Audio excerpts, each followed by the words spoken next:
Bahasa dalam bahasa Inggris berarti language.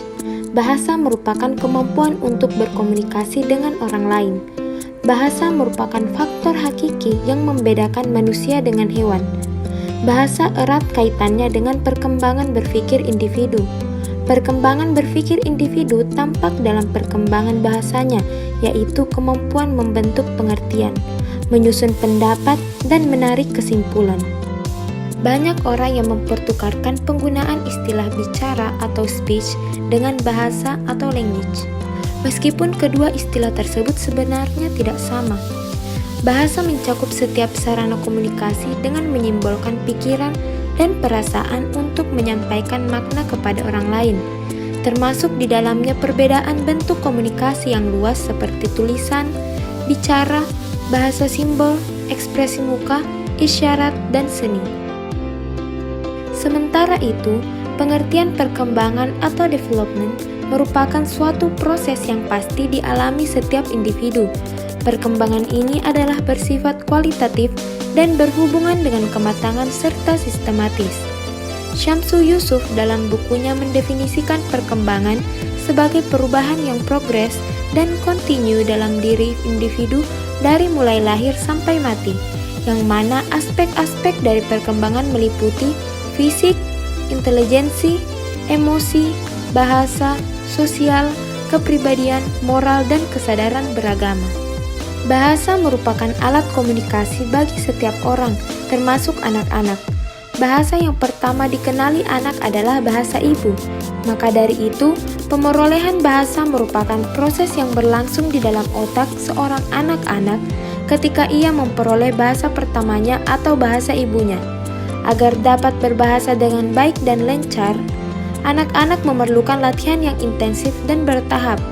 Hal ini sesuai dengan pendapat Suyono Darul Wijojo bahwa pemerolehan bahasa anak itu tidaklah tiba-tiba atau sekaligus, tetapi bertahap. Kemajuan kemampuan berbahasa mereka berjalan seiring dengan perkembangan fisik, mental, intelektual, dan sosialnya. Oleh karena itu, perkembangan bahasa anak ditandai oleh suatu rangkaian kesatuan yang bergerak dari bunyi-bunyi atau ucapan yang sederhana menuju tuturan yang lebih kompleks. Perkembangan bahasa anak itu dipengaruhi oleh bakat bawaan, lingkungan, atau faktor lain yang menunjang, yaitu perkembangan fisik dan intelektual. Kemampuan berbahasa sangat penting bagi anak-anak karena anak-anak akan dapat mengembangkan kemampuan sosialnya melalui berbahasa.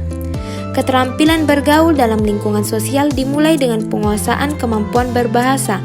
Melalui bahasa, anak dapat mengekspresikan pikiran sehingga orang lain memahami dan menciptakan suatu hubungan sosial. Jadi, tidaklah mengherankan bahwa bahasa dianggap sebagai salah satu indikator kesuksesan seorang anak.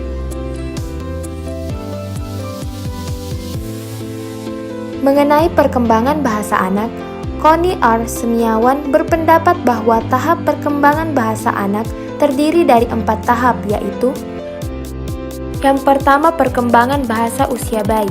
Secara umum, bayi mulai mengeluarkan ucapan pada saat usianya 10-16 bulan, walaupun pada kenyataannya ada juga yang memerlukan waktu lebih lama dari itu.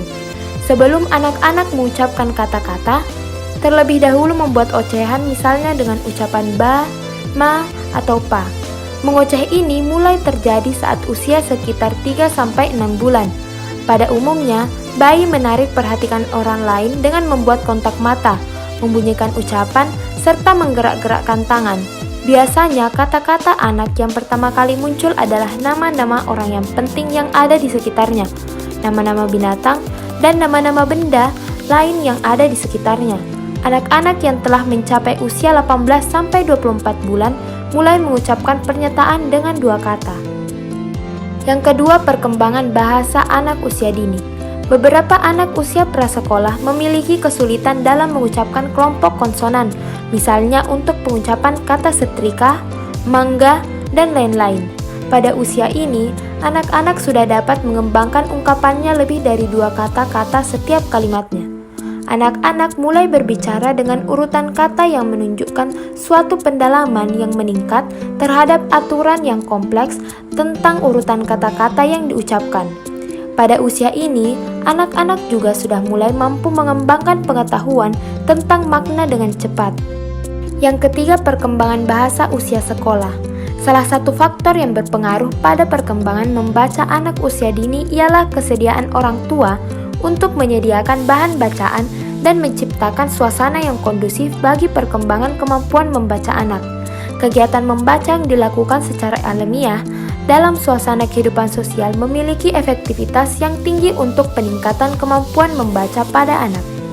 Anak usia 7 atau 8 tahun telah memperoleh pengetahuan tentang huruf, suku kata, dan kata. Siswa kelas 3 dan 4 sudah mampu menganalisis kata-kata baru dengan menggunakan pola ortografik dan inferensi konstekstual. Siswa kelas 5 dan 6 sudah mulai membaca dari keterampilan decoding menuju ke pemahaman.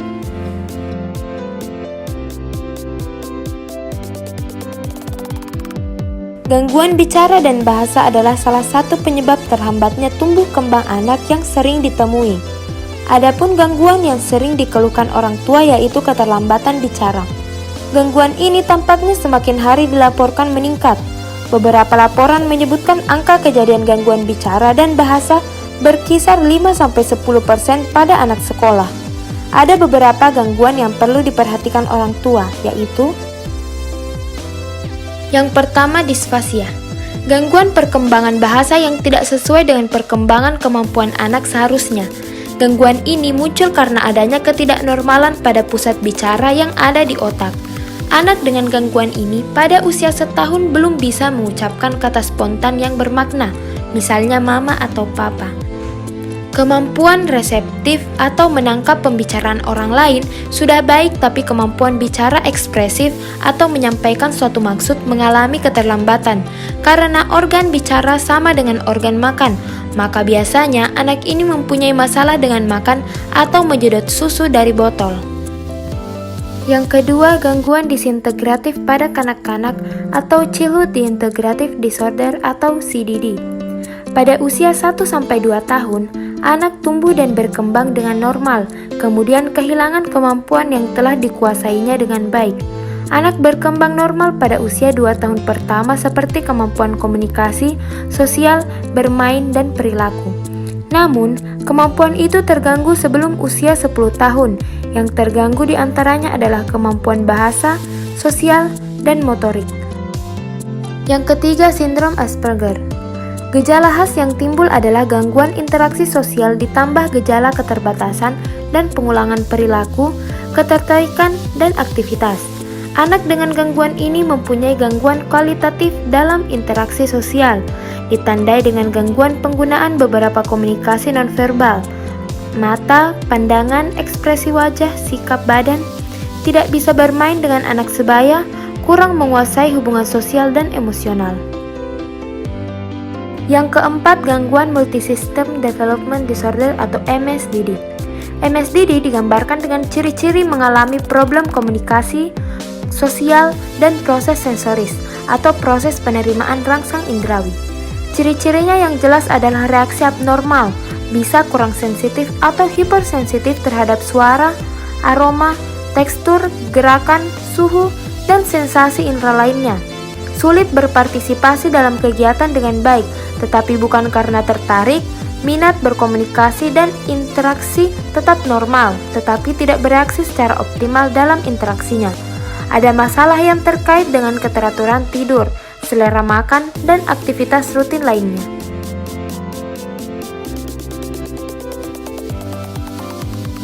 Jika perkembangan kemampuan berbahasa merupakan konvergensi atau perpaduan dari faktor bawaan dan proses belajar dari lingkungannya, intervensi pendidikan yang dilakukan secara terencana dan sistematis menjadi sangat penting. Hanya mengandalkan faktor bawaan yang diturunkan oleh orang tua adalah keputusan yang tidak bijaksana karena hasilnya yang kurang memuaskan. Intervensi pendidikan melalui proses belajar dari lingkungan dapat diupayakan dengan memberikan kesempatan seluas-luasnya bagi berkembangnya bahasa secara optimal. Lingkungan yang dapat memberikan kesempatan bagi anak untuk belajar dan berlatih mengembangkan kemampuan bahasa perlu dikembangkan secara maksimal, baik dalam lingkungan keluarga, sekolah, maupun masyarakat.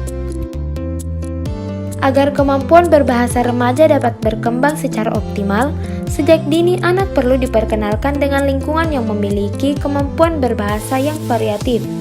Situasi yang menunjang perkembangan bahasa juga perlu diciptakan dan dikembangkan oleh para guru di sekolah. Di sisi lain, masyarakat perlu memberikan dukungan yang bersifat kondisi psikologi dan sosiokultural bagi perkembangan bahasa remaja. Lingkungan keluarga, sekolah, maupun masyarakat sangat perlu menciptakan suasana yang dapat membesarkan hati atau mendorong anak atau remaja untuk berani mengomunikasikan pikiran-pikirannya.